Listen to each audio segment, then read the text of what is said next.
And back to New Hampshire, Democrats went for Bernie Sanders almost all across the board. He defeated Hillary Clinton by 22 points in Tuesday's primary. And exit polls show even bigger margins in certain groups. One of them is women under the age of 45. They are a prime target for Clinton, but those voters preferred Bernie Sanders by 69 to 29%. And 83% of young Democrats voted for the 74-year-old Vermont Senator.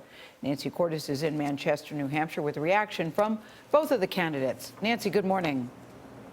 Good morning. The sign says it all. New Hampshire was for Bernie. It denied Clinton the kind of come-from-behind victory she enjoyed 8 years ago. In fact, she wasn't able to close the gap at all. Sanders won among women, among men, among liberals, among moderates. The biggest non-incumbent victory for a Democrat here since 1964.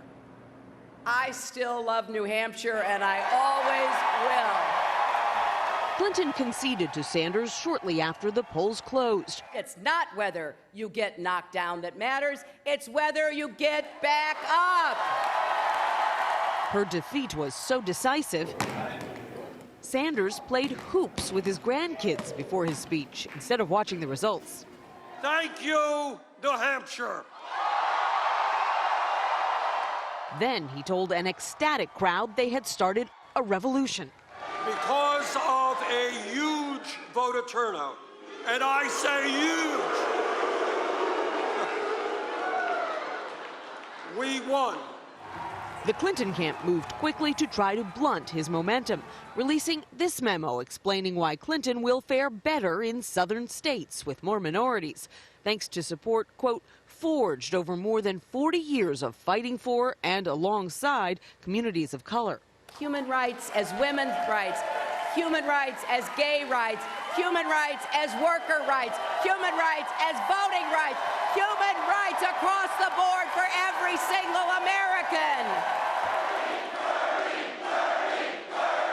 The Sanders campaign argued his message about income inequality will resonate with minority voters once they hear it. We are going to create an economy that works for all of us, not just the 1%.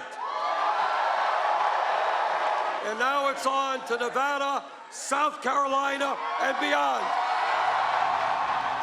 South Carolina will be an early test of his message with minorities. He currently trails in that state by 22 points. He can discuss that with the Reverend Al Sharpton this morning when they sit down for breakfast at the famed Sylvia's restaurant in Harlem.